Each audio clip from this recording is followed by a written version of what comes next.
presents Artist Interviews. Brought to you by Bell Products. Hello guys, and welcome back to MPTV. Today we will be interviewing the legendary Emmy Award-winning artist and founder of Mel Products, Allan Apone.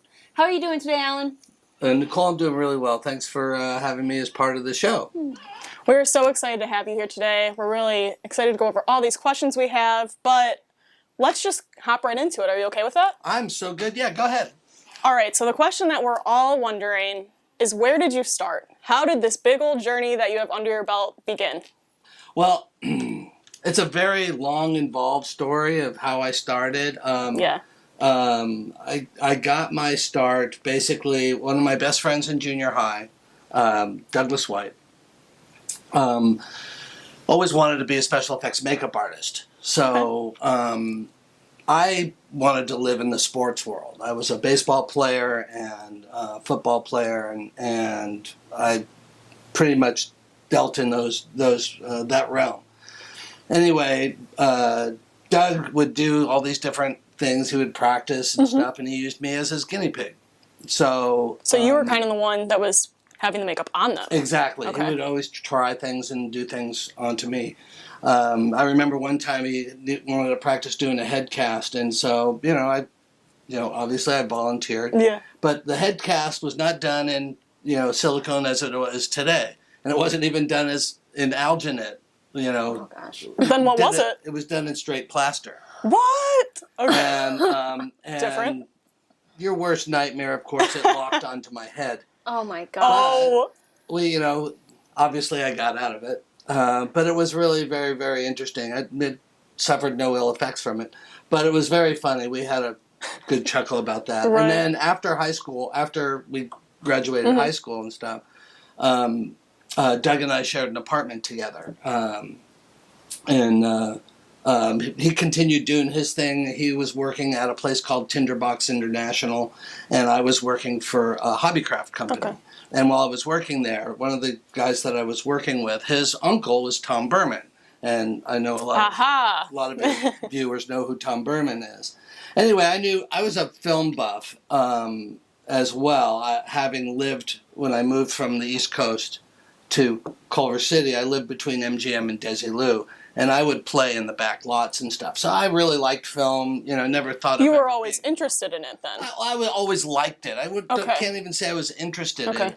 I wasn't interested in becoming part of of working. Yeah. And definitely wasn't interested in makeup. I was so far from me. But anyway, we got introduced to Tom Berman. My buddy John at Western Trimming asked me if I wanted to meet him, because I told him that, my friend Doug does all this stuff. And I said, well, can I bring Doug? Because he's the one who really wants to do this stuff. And I knew who Tom Berman was just through Doug and through some of the stuff that I'd read and saw, movies and stuff. And so we went to visit, and we spent about 2.5, 3 hours over at Tom's studio talking to him, showing him pictures and stuff. And Tom, at the end of he said, well, listen, I'm getting ready to start this big movie, and I actually need some extra help. Do you guys want a job? And we were like, you're kidding. Oh, heck yeah. Here it goes. And Doug was like, yeah, I totally want to do that. And I was like, yeah, sure. So kind of why not? We both put our 2 weeks notice in with our companies that we worked for and went to work for Tom. And it was amazing. I mean, Doug knew how to do a fair amount of the stuff. I knew peripheral, so I sort of had, I was learning on the job, Right. So, and I was a quick learner, so I was able to do a lot of different things. And what ended up happening was I came in early one day, and as I always did, I was always early to work. Tom showed up, and he says, hey, is anybody else here? And I said, no. I said, it's just me. And I think it was Charlie, the guy who did the maintenance and cleanup around the shop. And he said, all right, well, help me grab some of this stuff. You're going to come to this set with me. And we're doing a picture called Prophecy, with that John Frankenheimer directed. Okay. Anyway, I was shooting at Paramount, so we load his truck with the different things that we needed to take, and we had a 40-foot tractor trailer outside the studio, or in the studio outside the stage, that we loaded everything into. It was already set up for because prophecy is about this giant mutated bear. Okay. And so we get in there, and he says, "All right, put this stuff away in places where it goes." I said, "Okay." He goes, "I'm going to go talk to the director, and I'll be right back." And so he goes in, talks to him, comes back out. He says, "Listen, I need you to stay here." If the two people that I had to deal with, Ray Mercer, the prop master, and Ron Snyder, the makeup artist.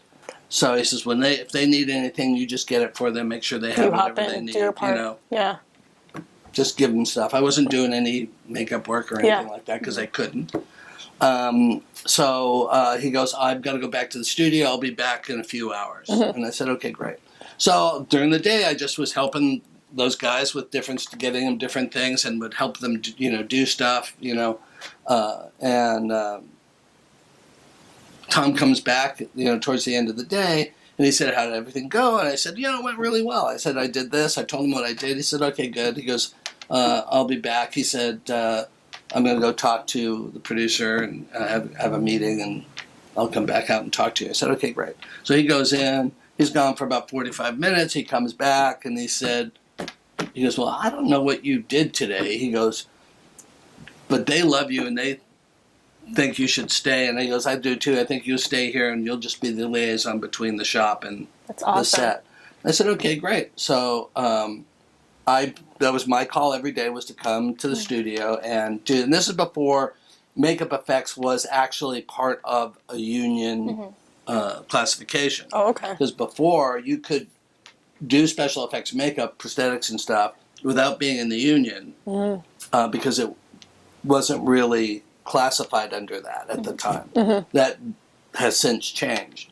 But I still wasn't doing any application or prosthetics and stuff like that. I was mostly helping Tom if he needed help on set, or the prop guy Ray Mercer, or Ron Snyder. I would help do stuff, but never anything on my own because I was not anywhere near skilled to do it. So anyway, I became friends with both those gentlemen, but Ron Snyder became a really very, very close and dear and important friend to me. Because while we were doing the show, he said to me, "Do you ever think about being a makeup artist?" And I said, "No." And he goes, "Well, you've got some skill." He goes, "You could probably," he goes, "I think you could be really good." And I said, "No, I'm really not my not thing. interested." I don't, And he said to me the magic words, and I apologize if this offends anybody, but he said, "It's a great way to meet women." And I said, Okay. I'll give it a shot. Sure. That got your attention at least. It did, and that was the impotence. Right. No, not the impotence. That's what got me involved. Okay. And so he said, "Oh, this is what I want you to do." He says, "You take my call every day." He says, "You come in when I come in, and I will teach you every day. I'll give you some instruction on the stand-ins." Because I could do stuff on, the stand-ins aren't on camera. Right. So he said, "I'll teach you stuff on the stand-ins every day." And so he did. And Eddie Allen was also his key on that show. And Eddie would teach me different things about hair work, because Eddie would lay beards and do stuff all day long. He'd be doing different things. And so he would teach me things as well. So for, 2.5 months, I had my own sort of little... That was how you learned. You were there every day learning something new. Yeah, I was always learning something. And so that became really, really good. And then when that show ended, about 2 months after that show ended, Ron came up to me and he said, or he called me and said, "What are you doing?" And I said, "I'm just looking for something to do." Because now I've ventured into the world of film, and it's like as soon as a project ends, you're back to being unemployed. So you're looking for stuff to do. What's next? And I said, "Okay." I said, "I'm not doing anything right now." He says, "Well, come up." He goes, "I'm shooting in Pasadena. Come up here. I want to talk to you." He goes, I have something for you. I said, "Okay, great." So I go up there and I see him, and he hands me a piece of paper with a name and phone number on it. He says, "Here, this is a movie for you to do." And I said, "Oh, is this the makeup artist that's doing the movie?" And he goes, "No, that's the producer. You're the makeup artist doing the movie." I said, "I can't." Go, what? I said, "I can't do this." Yeah. I said, I said, I'm not ready. I've never done makeup for a film at all." And I said, "And you want me to do it by myself?" He goes, "You can do this. It's a piece of cake." He says, he goes, "I can't do it. This is a producer I work for all the time because I'm on this." And I said, "Okay." I said, "Well, I'll give him a call." So I called him up, and I get the job, and it's going out of town. It's going to Macon, Georgia. And he said, "All right, well, listen, you leave in a week, and we'll get you the script when you get to the airport because you'll be flying with the rest of the crew, and they'll give you a script, and you can read it on the plane." And I said, "Okay, great." I mean, what was going through your head? What was going through my head was, I'm hoping I can pull this off. Yeah, how am I going to do this thing? But the worst part was yet to come. Right. Because when I get on the plane and they give me the script and I turn to our office coordinator, and I said, "So, no one ever told me who's directing this." And she goes, man. "Oh, no one's told you?" And I said, "No." She goes, "Oh, it's John Huston." Oh. And I was like, "Wait, Maltese Falcon John Huston?" And she goes, "Yeah." And I just immediately started sweating. Oh my God. You're going, whoo! There's no way I'm going to pull this off. Right. It's just, I know I'm going to get there. I'm going to start. Now your nerves are even. Fired the first day. It's just You're gonna be like, "That's it." But I kept a very positive and focused attitude. I tried to remember everything that that Ron taught me, and I got through it. Obviously, I got through it swimming. So my first job was as a department head, and I pretty much stayed there. I ended up doing 3 projects for John Huston. Nice. With John. Wow. And did you have anybody working underneath you? No, it was just me and a you? hairdresser that I ended up hiring locally. Oh my gosh, that's so funny. It was a non-union film. How many people did you do a day? It depended on the day, but Okay. but probably I think my biggest day was maybe 12 people. Oh, okay. We had days where I'd be in the trailer getting people ready, and I would send people to set, and either the hairdresser would make sure people didn't sweat, or they were just by themselves, and we just, because it's a non-union film, it was just something we were work. But we worked 8-hour days. John worked basically 8-hour days. I mean, it was a brilliantly run production. Tom Shaw, our first AD and production manager, ran an incredible production. He's been with John Huston for a long time. He was John Huston's first AD on many, many movies. But he was a great, great man. He was a great communicator, great production manager and producer and first AD. So he knew how everything should run. And John only shot what he wanted, what he needed. So we didn't shoot. I think we had one day that was 14 hours because we had to go from day into night. It was our only day we had to do that. But mostly we were 8-hour days. That's not bad. John shot. No, it's amazing. Right. That's amazing. So he shot what he wanted, and then we went home. It was great. That's awesome. And especially being your first, having that, you were like, it all okay. went downhill from there because the next Long movie hours. I did, it was long hours. And Your crazy. bar was set here.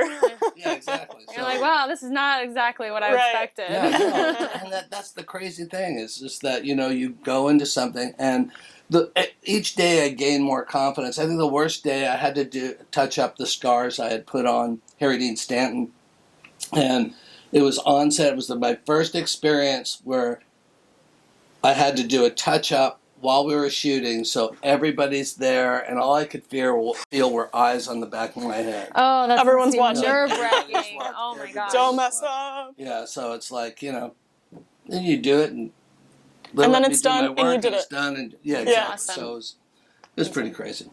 That's awesome. I mean, so that's how I started. Well, hey, that's a lot. That's a lot, but that's actually really cool, to hear, where you started from, especially when, a lot of people who are just starting out as artists are very, I'm not skilled at all, I'm not going to go anywhere, and, you started off as, I'm not skilled, I'm just here to help out, and all of a sudden it just launched your career just working with somebody like Berman, and it got you to this point where now you can say, like, to people who are struggling like that, hey, you know, everyone starts somewhere, right? Like that's pretty amazing, you know, to hear about it's that. definitely a career that found me. Yeah, Right. You that's know, awesome. it's you know, I look at it now and it's like this is where I was meant to be. I think about all those. You can go back in life and think about all the decisions you've made, or the turns you've made, the doors you've opened, and ones you decide to go through and the ones you decide not to. And I think about, God, if I had done this, I'd never be here. Yeah. Right. I mean, you could have been in sports or something. You could have been like a big sports star. I could have been holding a slow stop sign. Like, Slow and stop. And I mean, I think there's something to be said, though, for you got this opportunity instead of being, oh, I'm not ready, I'm not doing it. You took it. Well, You know? You take it with humility. Right. You know? Knowing that you have to learn. Right. So, and you're going to make mistakes, but don't make the same mistake twice. Right. Always You be know? learning from Always what be you're learning. doing. If you make the mistake, own the mistake, you get it, okay, but learn from it. Make it a learning tool. that's awesome. Yeah, that's great advice, especially for people that are just starting out in makeup school and everything, and especially there's so much competition in this industry. And having you say that is actually incredibly insightful, especially, you know, to the beginners. Right, So, and in the beginning, I think the thing that it took me a while to understand is that makeup is an art, and art is subjective. Right? 100%. So it's like you do something. My fear was always, well, what if somebody doesn't like it? And Ron taught me something very important. Like here's one of the things that I use, and I still use today. I said to Ron, because I said before I left to go do that movie, Wise Blood. The movie's name was Wise Blood. Before I went to go do it, I said to him, I said, so I get an actor or actress in my chair, and how do I know what to do? Right. And then he goes, oh, that's really simple. And I said, oh, okay. He goes, this is what I want you to do. I want you to, when you get your actor or actress in the chair, look at them. Then I want you to turn to your makeup case and open up each drawer, one at a time. Okay. Look in the drawer, each drawer. And I said, yeah. And then what? He goes, something will come to you. Just And you'll just know. just become idle and just kind of just look like you're busy doing something. And I use it today. I still do. And I mean, if I'm not sure where I want to go, it just gives you a moment to think. And very true. and you observe, you know, the person you're doing. You know what the character is by reading the script. You know where you're supposed to be. and I mean, that started you. Yeah. And now, look at you now. Down the line. You have all this stuff, again, Yeah, you back have to an back. Emmy, all these shows and movies. You've been a personal makeup artist, so that's something, like Sydney said, that's a lot under your belt, you know, for your career so far, and you're still working, working makeup artist, which is amazing. And not to mention the fact that Mel products exist. Exactly. So that's like a constant thing that you always have to come back to, especially if you're not working on a show or a movie at the moment. So that's kind of amazing that you started your own brand. So Allan, you founded Mel Products in 1979, correct? Mel Inc. in 1979. Got it. Okay. So Mel Products was founded in 2009. 2009? Okay. All right, awesome. So you still had to run that business, Mel Inc., correct? What was the most challenging part about running a business and still being an active makeup artist at the same time? Well, luckily for me, I had, at Mel Inc. when we first started, I started it with my buddy Doug White. And we had, in the beginning, we had a third partner, Peter Knowlton, who was with us for a short time and then left. And then we had Francisco Perez, who was with us for quite a few years as well, who's a working makeup artist and one of my best friends in the world. And he left to just go do makeup. And then our longest third partner was John Pfeiffer, who is retired. And then Doug left the company, and then John and I brought in Paul Elliott, Okay. and now it's just Paul and I. So the nice thing about me being able to go and do the films that I work with, the actors I work with, and work with different directors and producers who want me on their sets, is there's always somebody here to run the shop. It's that team mentality. So it's exactly. It's a very much a team mentality, and we're always watch. One is always look. You have each other's back. Yeah, exactly. Yeah. We're watching out for the other person. Right. That's awesome. So even from the start, yeah. that's what has built the foundation to be what it is now. Yeah, and I'm a very collaborative artist. So I'm not one of those people that I don't feel in me that I have this thing where I want to do stuff on my own. I always take pride in being able to discuss how I want to do something with other people, and they give me other ideas, and so I take from that and say, okay, yeah, and if we did this, and if we did that, and stuff. To me, that's how I work. There are a lot of artists who are of a single mind, and they're amazing. I mean, amazing with that. I just don't have that. That's not how I'm built. Right. So You like the collaborative brain bouncing off of another. I really love the collaborative effort.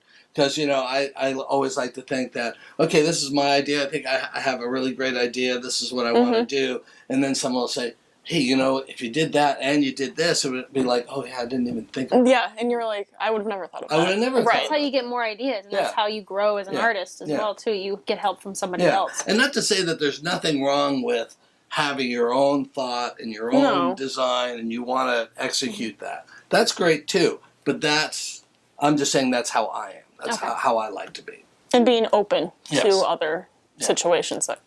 And the hardest thing about working or running a shop, especially when you have a large project and you have a lot of people, is they're all artists. So, and artists are really ruled by their ego.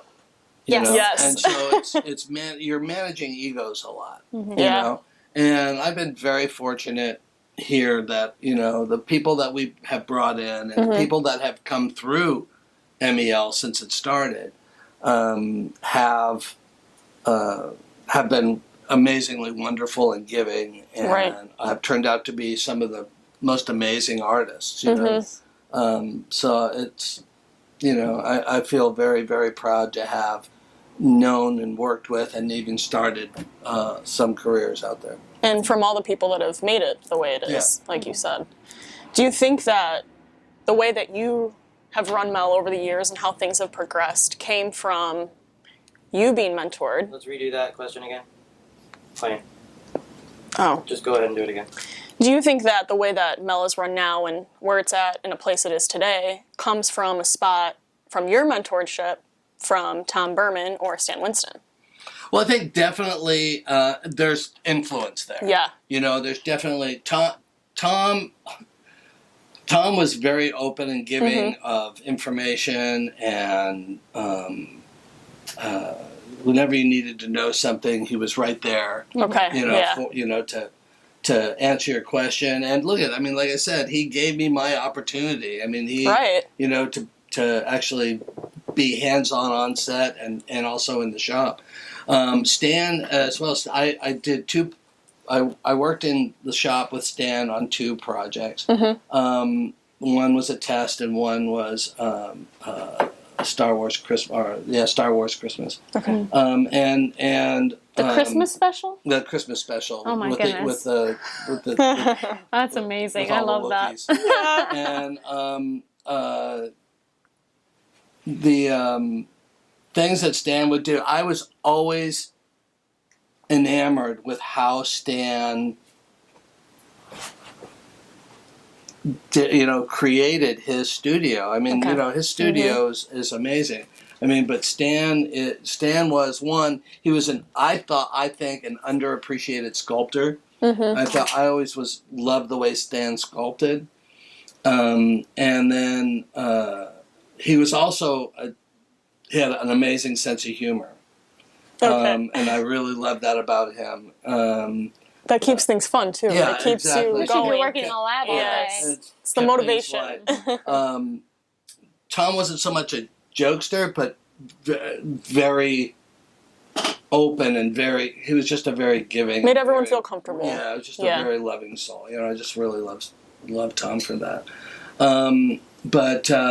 So I took bits of them into when I started this, and really I started MEL just because there was no work.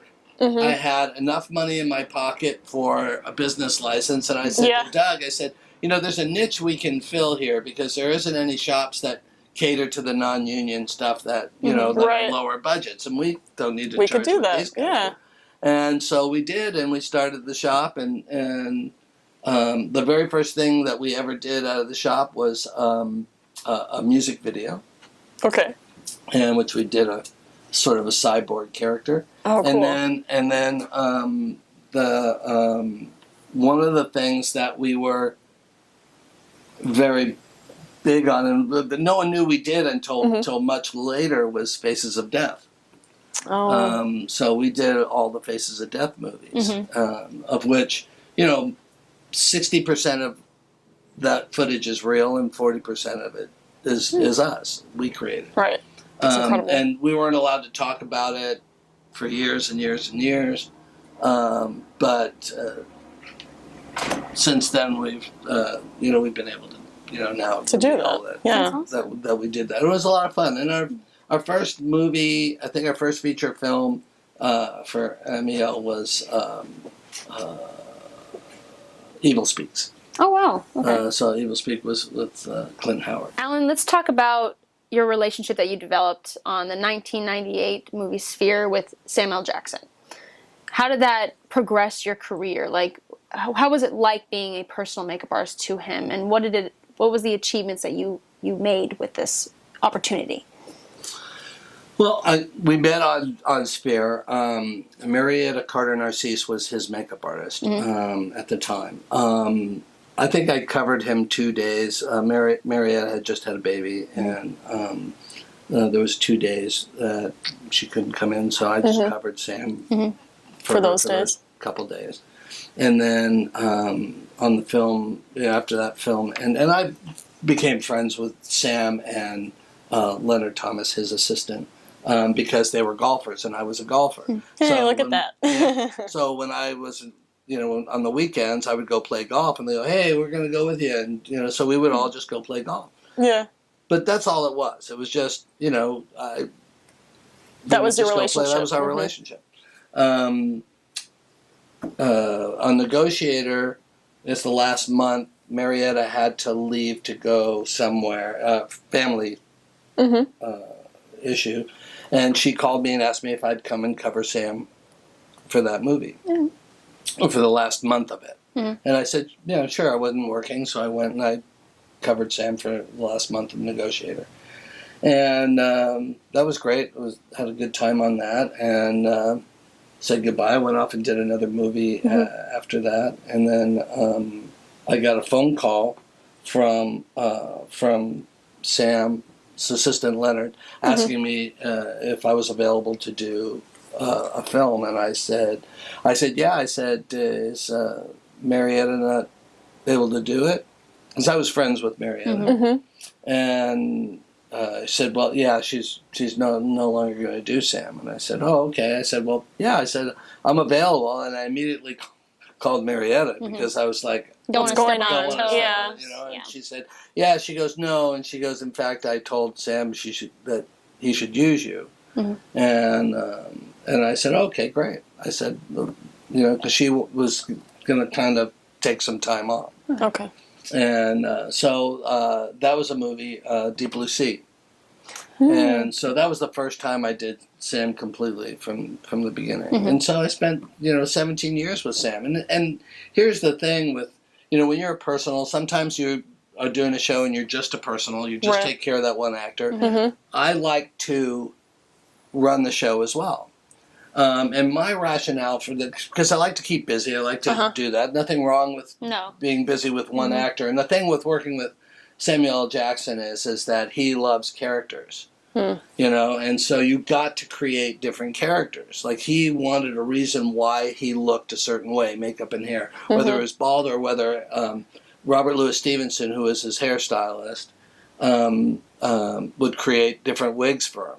Okay. You know, so and Robert and I would sit and I would design stuff on the computer, and I would show Sam, and Sam and I and Leonard, Robert, we'd sit around and talk about it. And Sam would have suggestions, at the beginning of the show, he'd hand us a script, we'd read it, and he goes, "I kind of would like to lean towards this."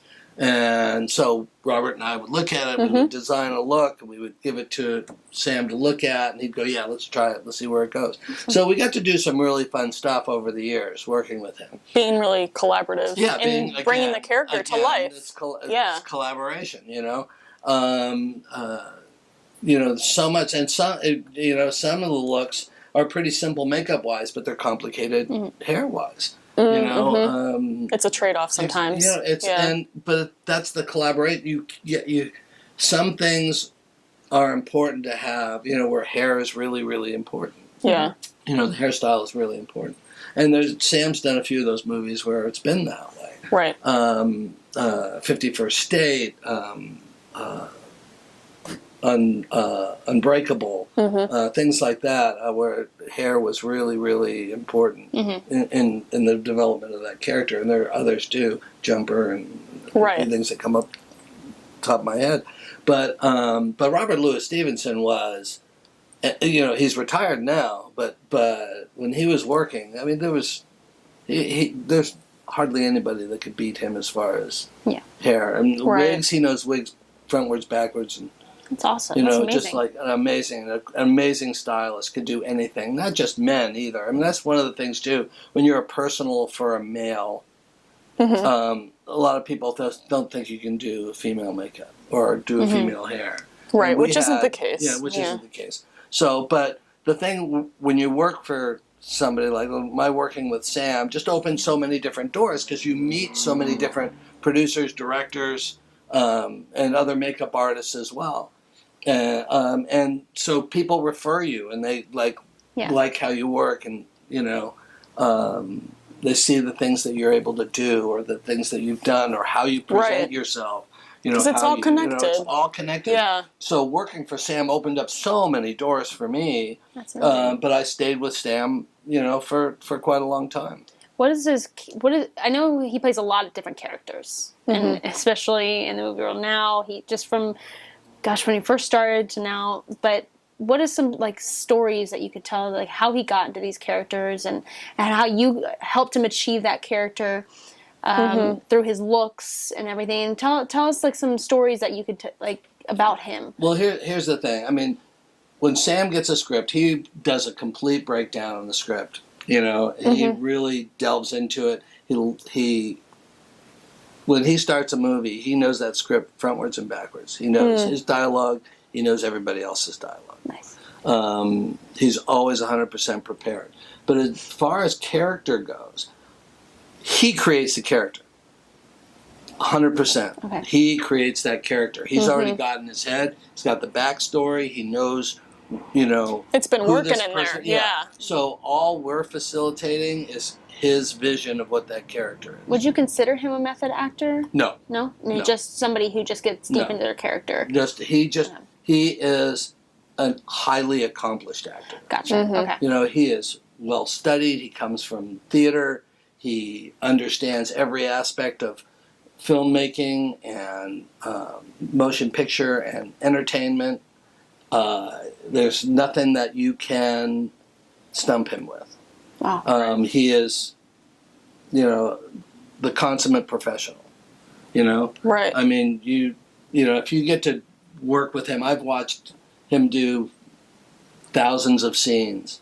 You know, tens of thousands of scenes, and I've seen how actors interact with him, and I see how he will always give the actor he's playing against something to play with, something to work with. He never leaves them hanging. He's always there for them. He's so giving. He's such a giving actor. Amazing. You know, I've seen actors that aren't. And so just doing their own thing. you know the difference. But as far as what we do, what Robert and I did with Sam is, he would explain who his character was, backstory of his character, where he'd like to be, and then we give him our vision of what we think the look should be.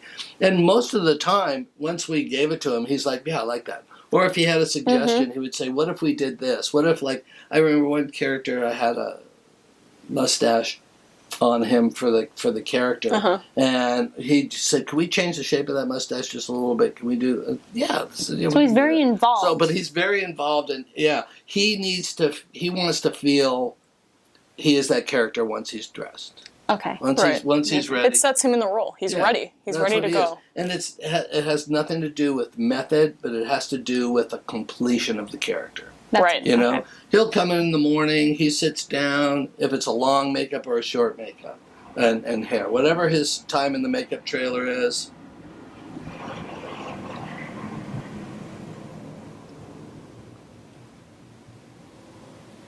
Whatever his time in the makeup trailer is, he is there for you, let you do your work. We do everything efficiently, so it just takes whatever the normal amount of time it takes, whatever that character takes to get ready. But it's not like somebody who, you hear stories about people that you have to dress them by their character name, you can't talk to them when they're on set. He's right. He's not that way. We did this movie, Freedomland, and it was a very gut-wrenching movie, very emotional. And so I remember doing this movie, Freedomland, Sam Jackson and Julianne Moore. And it was a highly emotional movie with where Julianne is crying in almost every scene. I mean, it's really devastating, and Sam has to react to that. Well, what you don't see is between takes, Julianne and Sam are telling each other jokes the whole time. God. And then, it goes from hysterical laughter to incredible sobbing. Hysterical crying. So it's like, when they're in the scene, they're in the scene. And when they're not in the scene, they're it's a who shut they off. are. Yeah. So, it's great. So, being able to be with Sam and work all those years and meet all these people and open all these doors, was a great benefit. Right. And you say opening these doors for you, that alone brought in everything. Right. Did that also take you to the Marvel movies? Yeah, obviously. I mean, I had been in some way a part of almost all the beginning of the Marvel movies, including Iron Man 1, because we have the tag at the end of Iron Man 1. I mean, that led me into that world, and I lived in that world for quite a few years, and where I was doing, I started off just being Sam's makeup artist. I went into being the key makeup artist on the first Avengers with John Blake. Yeah. And then I ended up department heading quite a few of the Marvel movies, and then I also was a personal to Chris Evans, and I was a personal to Sam as well as Don Cheadle on a couple of them as well. So, it just led to a very nice place. I mean, just definitely another, feather in my cap for my career. And I mean, it became something that was huge. What does that feel like to you, being a part of that? I mean, it's humbling. It's so great to be part. Especially like I said, somebody who builds on collaboration. The friends that I made and still maintain from my years with Marvel is great. I work with a lot of the same people and outside of the Marvel universe. I'm happy for the time that I spent there, but like everything else, just like some of the actors, you move on from that and into, it's what's into next. other things. Yeah. Exactly. And it's just like,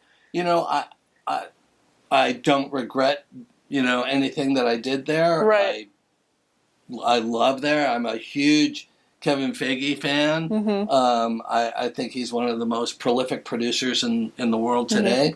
I love him to death. I have no interaction with him, but I would love to work with Kevin again, just because Right. I really like the way he works. But I love what I'm doing now. I just finished, all this stuff because I met Sir Ben Kingsley on Iron Man 3. Okay. And Sir Ben has hired me to be his personal on a couple things. And I just finished a series with him, Perpetual Grace Limited, which is the best thing that I've done, I have to say, in over 30 years. Really? That's amazing. And Steve Conrad, who is the writer, producer, director, showrunner of that show, who also did Patriot for Amazon, is one of the most amazing individuals I've ever met in my life. Wow. An incredible writer. His credits are great. I mean, but his persona, his personality,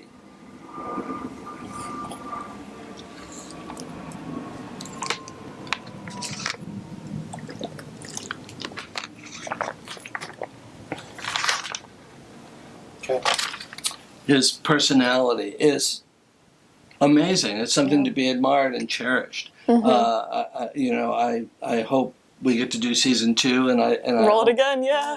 and I hope to continue working with him because that's a space I want to live in. Right.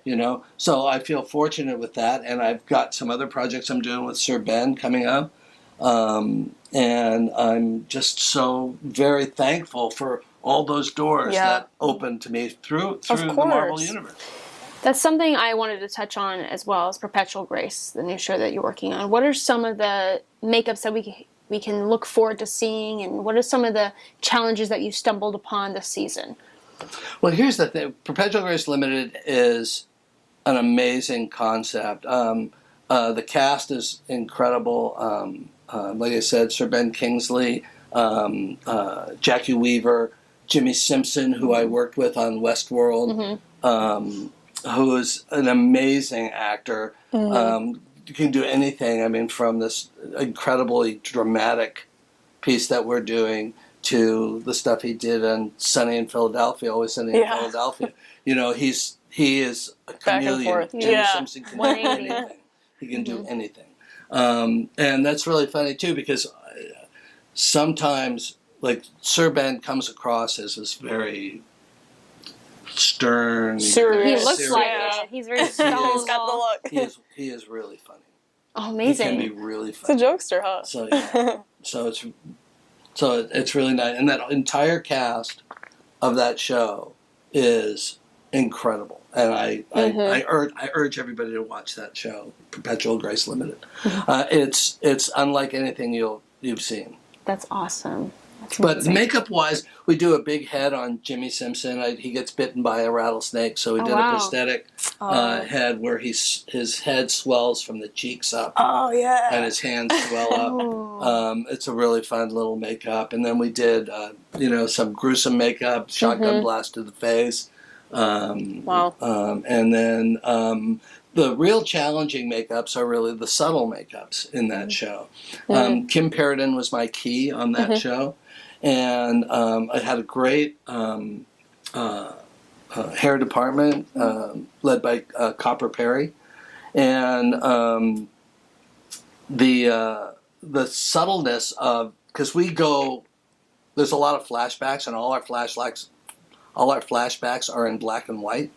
So trying to keep a very real look to our actors, and also have it look good in the way that Jimmy Whittaker had and Nicole were shooting the picture from a photography standpoint. We really are challenged ourselves, because sometimes we would never know if some of the stuff was going to be just black and white, or if it was going to fluctuate between color. And so that was always a challenging point for us. So we between Kim and I, makeup wise, we tried to design a way so that if something was going to be black and white, we would always be okay for that. Right. That's like the balance you had So to we keep. had to find a really good balance. And because it's very stylized the way this is shot. And we wanted to make sure that everything was as good as we and Steve expected it to be. Right. So, Ellen, let's get into your family. It's something in this industry that people are wondering, how do you keep the family life going while you're always gone or always doing these movies? You have 2 children, and you actually have worked with both of them in it. How has that been? It's been amazing. Both my children, AJ Allen Jr. and Mayla Lana, my daughter, I have to say, neither of them were very impressed with being in the film industry. Okay. Growing up. They liked it. Every time I would do something, they would be like, "Oh, that's nice." That's cool, Dad. Dad's just doing his Children work. mentality. But, unless it was with somebody that they really liked, if there was Right, an actor a big or an fan. actress that they really liked, they were a fan of. But now, in today's world, my son AJ runs Mel Products. Right, you're And, working yeah, together so every day. I'm basically working for him. He runs everything. Little role reversal now, Yeah, huh? exactly. And, You raise him, he runs it. yeah, and he, I think he does an amazing job. He found you too, which is, Yes, you he guys are did. such a blessing to be part of thank you. part of the company. But one of the best times working with AJ was when I was doing Django Unchained. Okay. And AJ got hired to be a PA on the show. So you were on set together. So we were on set together. That's amazing. And we lived together. I had rented a place in New Orleans, and we just shared an apartment. And we rode bikes to work every day. Awesome. I love it. When we were shooting in the studio, we rode bikes together, and we hung out, and it was an amazing experience. I mean, that's, one of the best experiences of my life. Would you say it brought you guys closer as well too, or a good bonding experience? It was a for you great two? bonding experience, but we have, even though I traveled a lot, I mean, here's the thing, because I work a lot and because I travel a lot, I seem to get all these jobs that take me Elsewhere. elsewhere. So when the kids were growing up, I wasn't, I wasn't home, and I really had to learn a lesson. When I came home, because like I said, I like to play golf. So I would come home and I was playing baseball and stuff like that. I was on different teams that I would do. So when I came home, I would be like on the weekends, so I'm going off and doing this. And my wife at the time was like, that's got to stop. Yeah. It's like, what are you doing? You've been away and now you're home, but Right. you're away. It's like, and at first I was like, what are you talking about? Just to, it's just doing like, my job. it's just Yeah. like, and then, you stop and you realize, wow, that's absolutely 100% right. Yeah. So I stopped playing golf on the weekends. I stopped doing my stuff on the weekends, and I tried to be Present. a dad. Yeah. I was there and I was in their life. That's your Right. number one job. Yeah, that's my Right. number one job. And even when I was away, I would call. And you know how, I'm sorry, how kids are, you go, hey, how are you? It's like, yeah, Dad, I'm doing something. I'm playing too. Hang up the phone. And it's like, that's true. I mean, Yeah. it is. It's just like, even when you come home, I'm a disruption in their life of what they've been doing for the last 5-6 months. They don't care. I'm away for 5 or 6 months, and I come in, they have a routine. Right. They have Yeah. things that they're doing. So you have to insert yourself back into that, and you have to do it without being a bully about Yeah. it. You You have have to to understand. You have to respectfully You have to understand what's been going on. And listen, this whole thing ended my marriage because I traveled too much, and but that's how I earned a living. I don't know what else to say. I have no regrets about that. I really don't. I mean, I regret that you end a relationship or whatever, however that happens. You know what I mean? And as that happens, but I had a career, and that's what I did, Right. and everybody knew that's what I did. So it's like you go about it. My ex and I parted as friends. We're still friends today. I'm friends with her husband. We have a great relationship. bad We blood, yeah. continued to bring up the kids jointly. Right. We keep the same rules. We kept the same, values. If I were to ground one of them, You're in agreement. we're in agreement. It's just like everybody kept everything, and everybody knew, that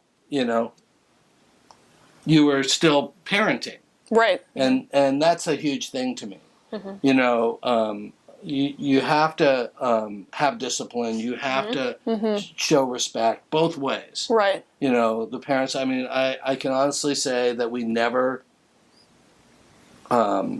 physically touched our kids. We found great ways to punish them. Creatively. Yeah, great ways to punish them. That because of I love my parents. I adore my parents. I would never ask for other parents. Right. But I was beat when I was young, and that's the way that they were brought up. I mean, that's their generation, right? It's what it Just is. goes I by have generation. no ill effects from it. Yeah. I mean, I definitely learned from You it. learned it quicker than most people nowadays. But I vowed a few things, and when I had children, that I would never do, and that was one of them. Yeah. Because I always felt, just knowing, for me, I hated it more when, like, if I got beat, that was great because it happened and it was over. That was your punishment, so they can't punish you after that. If I'm the different groundings or things taken away or things I wasn't allowed to do, that hurt. Right. That It's things that mean more. something. Yeah. So that's what we did. That's how we parented.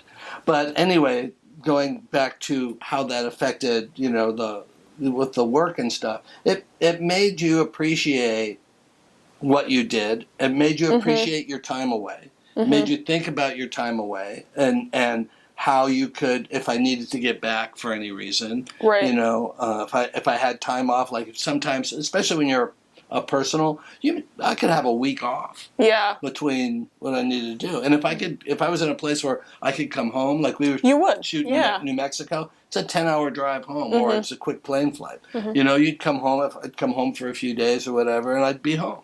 Right.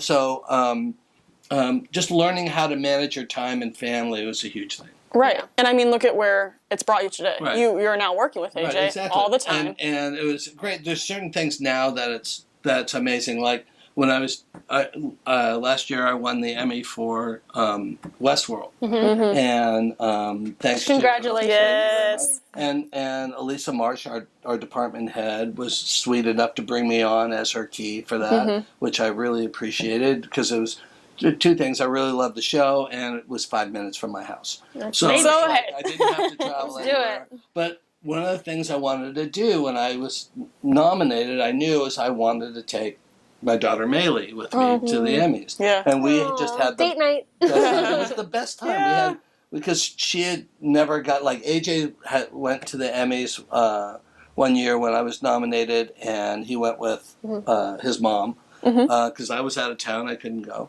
So he went there, and Maylee never got to experience any of that. So Right. I wanted to make sure she got to experience. Give her That's that. amazing. That What a good dad you are. Yeah. But I'm sure there are lots of dads that'll do that. That do that. I mean, it's such a great feeling to be able to share part of what we do with our children. Right. And she did. It's So she really watched important. you win that Emmy. She was there. That's we were both- amazing. Oh my gosh. She took an amazing video of that too, which was pretty cool. We'll definitely have to show that video. That's amazing. Yeah. Well, that's winning that Emmy for Westworld. Like, what was going through your mind? We when didn't you think we were first- going to win. None of us. Really? Because Game of Thrones had been sweeping Oh, everything. You guys are like, course. So we just and we were the third to the last award Oh my god. given that night, and it was just like, and when they named our category, we were sitting in a row. We're all just sort of like, yeah.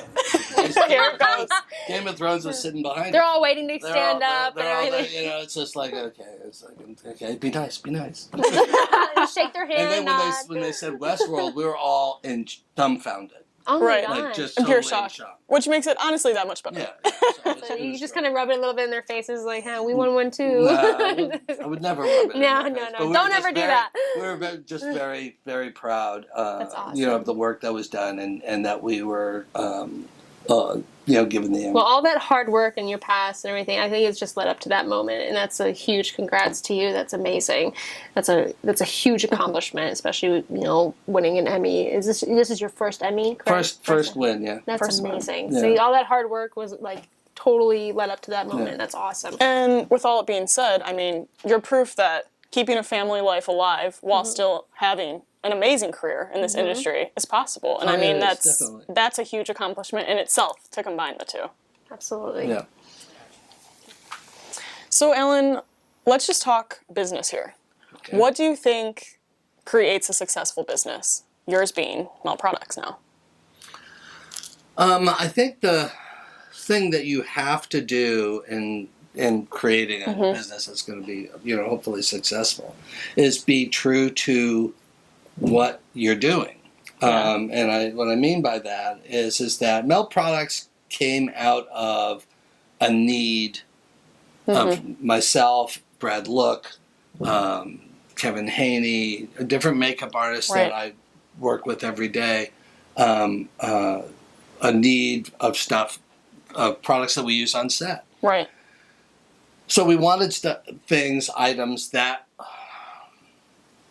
we could rely on. Right. Okay. The first item for Mel Products was Mel Packs. And that came about because when I was doing Santa Claus 3, we had a person making packs for us. Barry Coper, who was the department head and was doing Tim Allen's Santa Claus makeup, had ordered these different packs for the Santa Claus makeup as well as for the elves. So we were doing the show and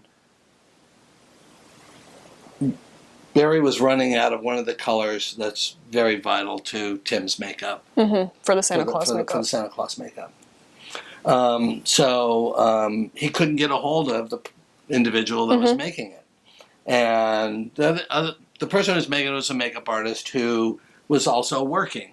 Yeah. So it became one of those issues, and I was running I was his key and running the other trailers for him while he was busy with Tim.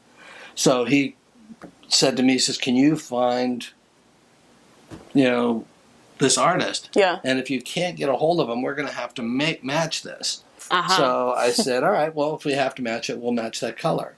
What eventually happened was, we got the color and stuff, but I didn't want to have to go through that again. That process of trying to it's find just like, it. because no matter what I did, no matter how we matched it wasn't going to be 100% match. No. Just can't.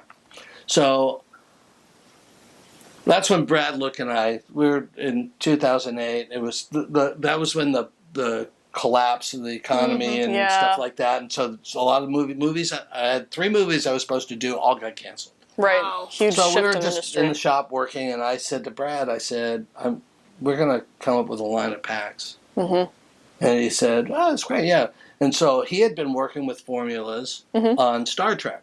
Oh, okay. And cool. so, and I loved the formulas and stuff, and I said, "Okay, well, let's do it." So we started with 58 colors.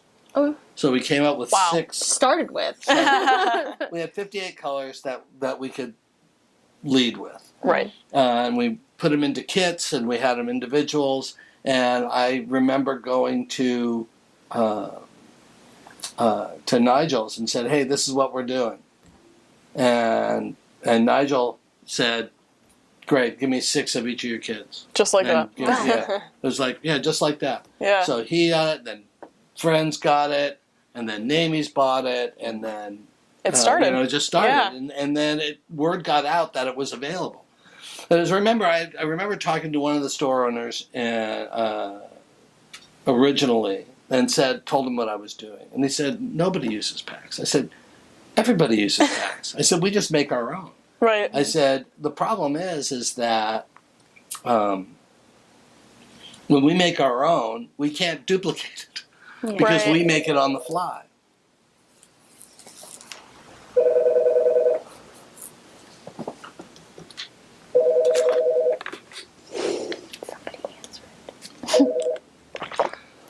So we do, we make all our packs just sort of on the fly when we make it up for ourselves. Plus, with the formula that Bradley came up with,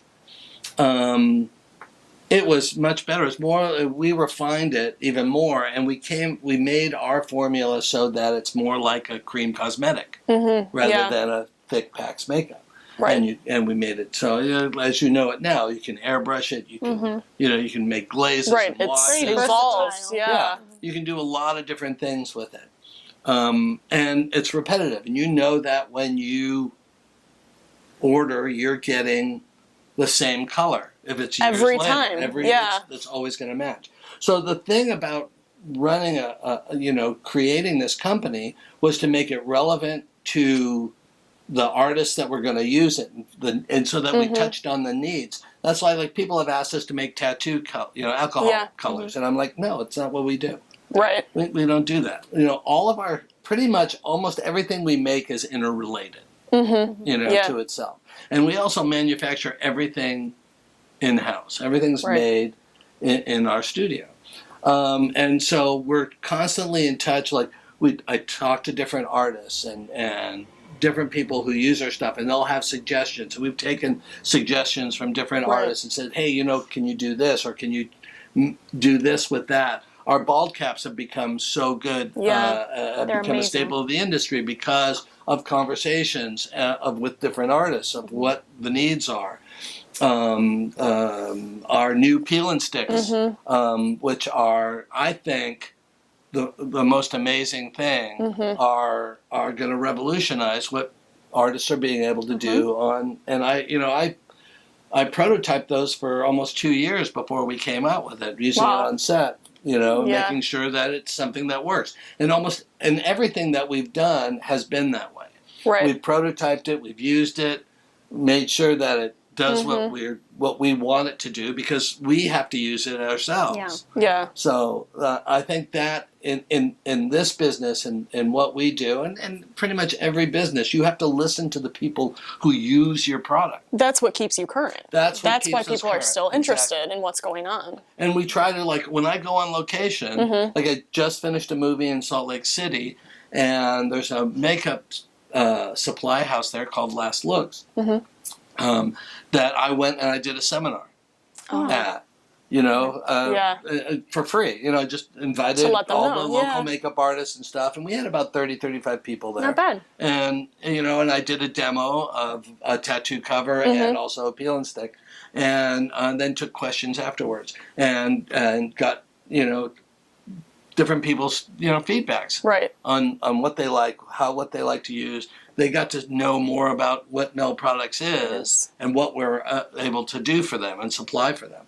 And so one of I think the biggest aspects of that is makeup artists going into stores that don't carry our stuff and asking the stores to carry our product line. Right. And I have to say, a lot of this is due to my son's diligence, AJ's diligence in finding out through social media what people want. And you guys too, because you guys have been highly involved in that now. And, I think that's all part of it. And we really want to be relevant for today, as well as we want to make sure we're providing a service. That's why customer service is so very important. I think any business has to have a really good customer service.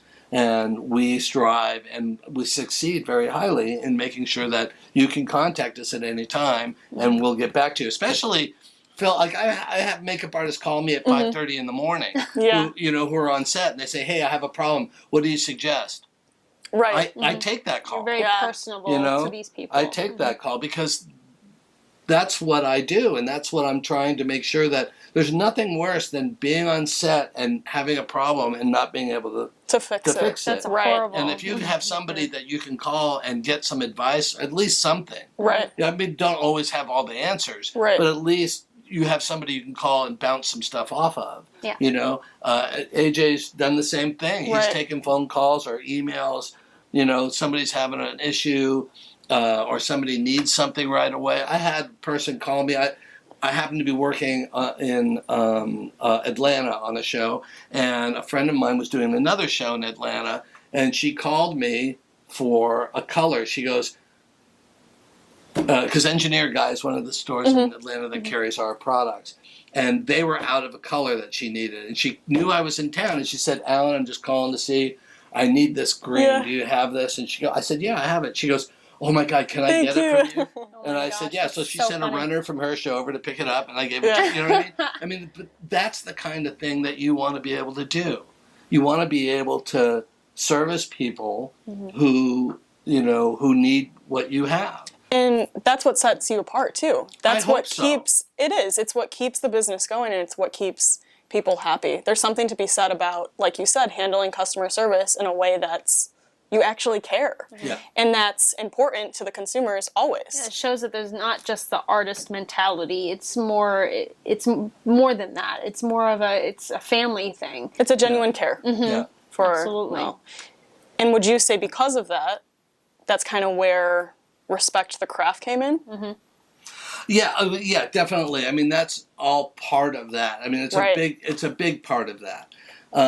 Respect the Craft has many different sides, tentacles. Yeah, you know? It's multiple branches. Because here's the thing: when I work, I like to I strive to have a good time. I mean, that's the first and foremost. I love what I do. I love being there, but I want to make sure that I'm enjoying. If I'm going to be away from home, I want to. It's got to be worth it. Enjoy your work. I want to enjoy myself, and I want my crew to enjoy themselves. Right.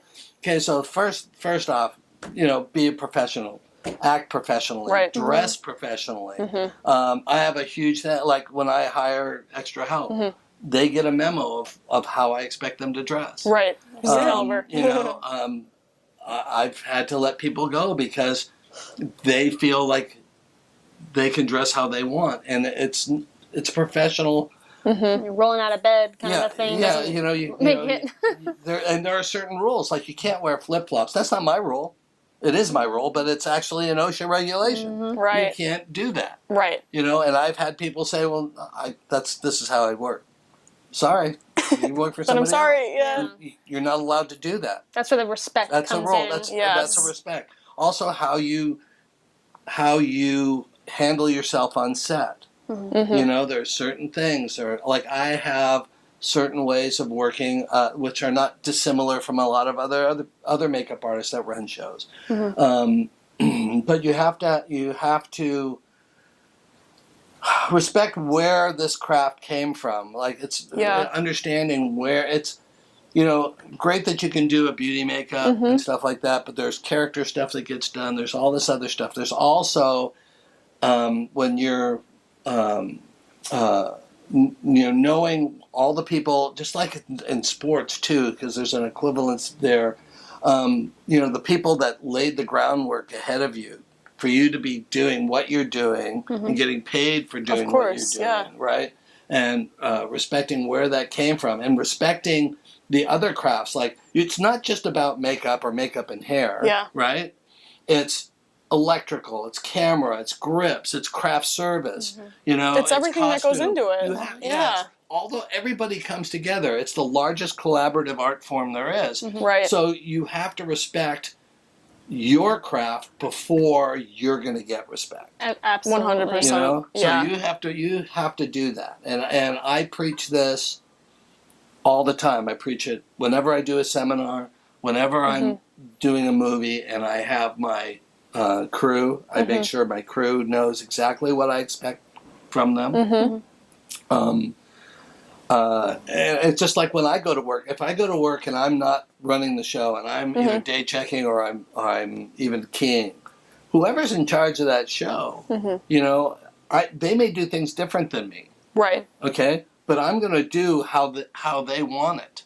I'm going to follow the lead of how they want their show run, which is what you should do. I've been in that situation where somebody does something completely different than I do. They handle things a different way. Is that a little harder for you to adjust It's to? not. Actually, no. It's really easy for me to do that because it's just like, okay, this is how you do it. All I need to do is know. Because you're respecting their craft. Because that artist mentality comes in, ego. But it's not my show to be have an ego on. You know, I have a personal ego, so my ego is I'm going to do the best makeup that I can, Right. For this show. I'm going to make this my job. If you were running the show, right? If either of you were running the show, my job is to make you guys look good. Right. That's really respectful of you. That's amazing. But it's the truth, job. right? Yeah, that's exactly what you're supposed to do in this industry. That's exactly like I said. Because if I make you look good, I'm going to look good. Right. That's Because the it way you all have goes to. back to the collaborative teamwork. Exactly. It all comes back down to that. Full circle. It Right back all around, comes exactly. back down to that one line: respect the craft. Right. Respect the craft. Respect what you do.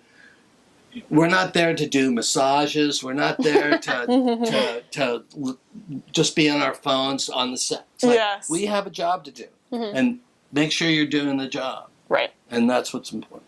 Absolutely. So, Alan, with everything we've talked about today, with everything that you've accomplished in your career, what would you say is your proudest moment? My proudest moment, I think we've sort of touched on it, is my very first movie. Wise Blood for John Huston. I think just being able to walk in, never having been tested, and not only get through it and have not get fired and have people like you, but to be rehired by the same people again, you know, was amazing. And you clearly did something right, because look at you now. And what would you say is your biggest achievement in your whole career of being a makeup artist? I think my biggest achievement as a makeup artist is probably creating Mel products. Wow. Okay. Because it isn't about me. It's about all artists. And it really touches on helping and creating something for artists to use on makeups that they're creating. So I think that has to be my biggest achievement. Wow, that's awesome. It's like almost like a third baby. Like you have 3 kids instead of just 2. That's awesome. And as you've done all this stuff, it's to get to this point, there has to be a learning process. There has to be mistakes that you hit, the bumps down the road. Yeah. Do you have one that you felt like, oh man, the biggest because of that one? Unfortunately, like there is. Okay. You know, there's a movie that I did that is probably the biggest learning curve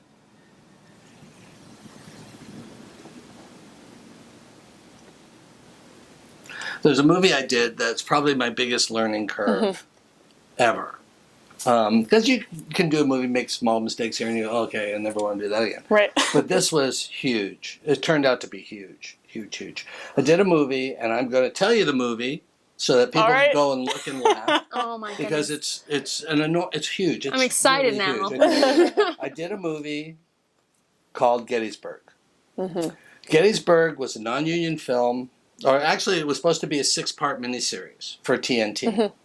Well, so when we were filming it, we did it as a TV movie, and sort of you make decisions a lot of times as a department head with your director and your cameraman and stuff, and you make certain decisions based on this is going to be seen on a small screen. Yes. Right? So you make decisions based on that. Like certain things, okay, that's passable because we'll never ever see it. We'll never see that close to it. So you make decisions like that.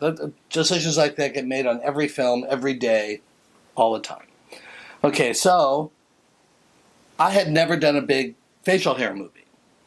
So I had a few people with me, and I cut my salary. I took less salary on that because they didn't want to give me the people that I needed. So I took less salary so I could give some of that money to people to have with me so we could get through this. There were 268 speaking parts. Oh my God. In this series. Wow. And and we had tons of facial hair, and we had tons of real hair, and we had dirt, and we had blood, we had all this stuff.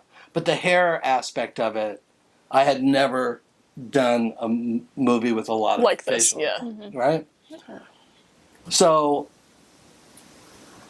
we went into it, and we're doing it, and everyone seems to be okay. We're doing the movie. Well, about halfway through this, Ted Turner shows up, and he's playing one of the characters, and I do his makeup for that. we're getting stuff. And after he finishes, he goes, you know what? This is going to be our first Turner feature film. So now it's going from the small screen to the big screen. huge, yeah. Oh. So, and I said, and then to top it off, he says, we're going to release it in 70 millimeter.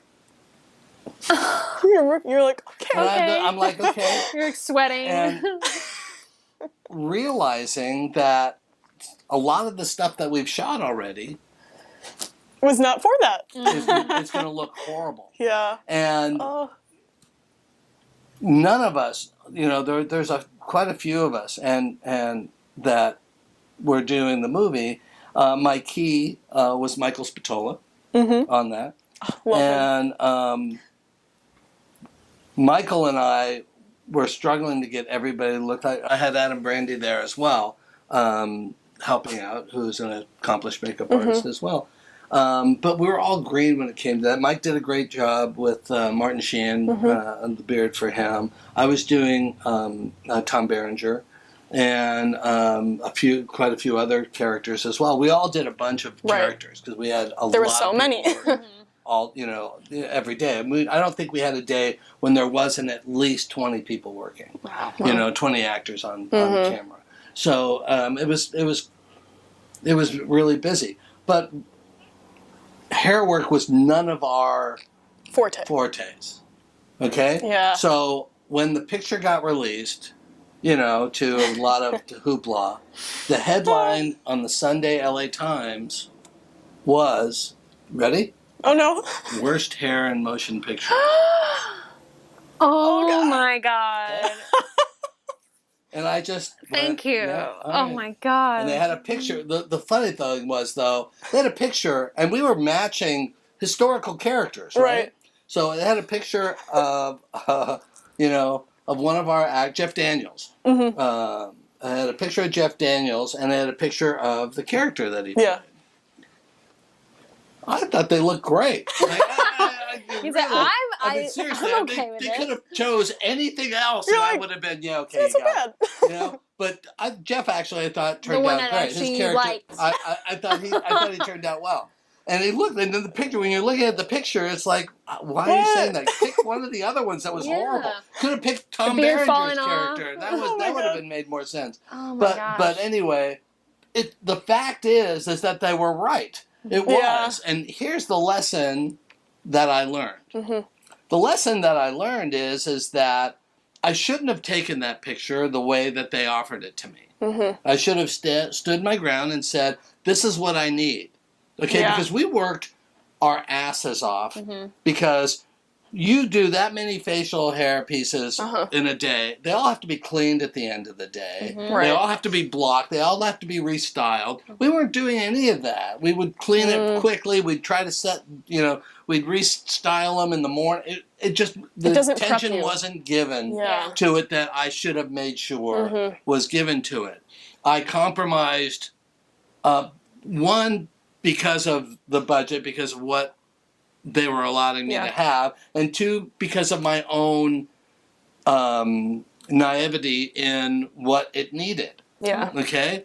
So my biggest lesson was that. I mean, I learned that whenever I take a picture, and whenever I work on a picture, I have to make sure I know every aspect of what it takes to pull that off. Right. I have to learn to say no. If someone says, this is what we're off, and I've done that many a time since. Right. Someone says, hey, we really want you to do this picture, and this is our budget, this is what I said. No. Right. This is what you need. This is what I need. This is how much money I need to do it. Well, we don't have that. Then you don't have me. I don't want to do it. I can't do it. I'd love to do it, but I can't do it for what you're asking for because I have lived that experience. You've been there. You've learned that experience. Yeah. So I urge you to go see Gettysburg. It's probably somewhere. It's really the movie. The actors are fantastic. Again, I want to publicly apologize to Stephen Lang, who was fantastic during the filming of the show, but who, because of an episode that happened with one of the hair pieces. A great scene of his got cut because of it. And I've apologized to Stephen before, but I want to publicly apologize to him now. Anyway, it's an amazing thing to see. Wow, that's awesome. Well, Alan, you are a very highly respected man in this industry and as an artist as well. A lot of people look up to you, especially students and people who are just starting out in the makeup industry. What advice would you give to them just starting out or struggling to get into this business and put their foot in the door? What advice would you give to them? The best advice I can give any artist that's getting into the industry today is this. I'm going to be very frank about it. Yeah. Know, one, that you're entering into a business that doesn't need you. There's not enough jobs to fulfill all the people that want to do it. That's just a fact. Two, if it's what you really want, you have to be dedicated to that. You have to do everything you can to achieve it, which means, and by that I mean, you need to knock on doors, you need to work on your craft, you need to make sure that you do you're able to do all the things that your craft is demanding of you. Right. To be a makeup artist is not just doing a beauty makeup. It's character makeup. It's not necessarily effects. Effects is separated. But to be able to do a bald cap, to be able to put on a minor prosthetic, to be able to do a broken nose, to be able to change somebody's skin complexion so it looks nice and even. Things like that. Be able to do hair work, to be able to do old age, to be able to do, a simple old age. To learn theater makeup, I think is really important because that teaches you highlight and shadow. It's the foundation. The very first book I ever read on makeup when I started to become a makeup artist was Richard Corson's. Wow. I think book 3. But it's still a staple. If you want to do effects makeup, Mike Spatola's Monstrous Makeup Manual is I think this is the best effects book out there to learn from. There are other books that that are out there as well. Mike has included me in book 3 where I do makeup on my son for that, which is really great. But the thing that you have to do is you have to be dedicated to what you want to achieve. Know where you want to be. If you want to be in film, if you want to be a teaching makeup artist, if you want to do print, if you want to do runway, they're all different aspects of what we do. Editorial makeup artist. There's different things that are out there for you. Right. But you have to be dedicated to wherever you're trying to get to, but also know, where to shift gears, where to shift. If you're trying to be, you can't be as, well, you can. I mean, if you say, listen, I really want to work in TV, I want to be a television makeup artist, I want to do series television. Okay, strive for that. Learn who's doing that. How do you get inroads to meet those people or have contact with those people? Instagram, Facebook, whatever. And then just by working alongside other makeup artists and collaborating. Absolutely. This person leads you to that person, leads you to that person. And if you're good, if you're good and you have a good personality, you have a good chance of making it. Right. But you have to create that for yourself because that's the world you're entering. It's about the hustle. Right. Basically. Yeah, it's about dedication to getting in. You have to be dedicated to that's what you want. Absolutely. Yeah, and you have to be really hungry for it. I mean, you have to chase it. So in your dedication, if when I started, I was very fortunate, but I also worked my butt off to especially when I started my effects company. I made phone calls every day.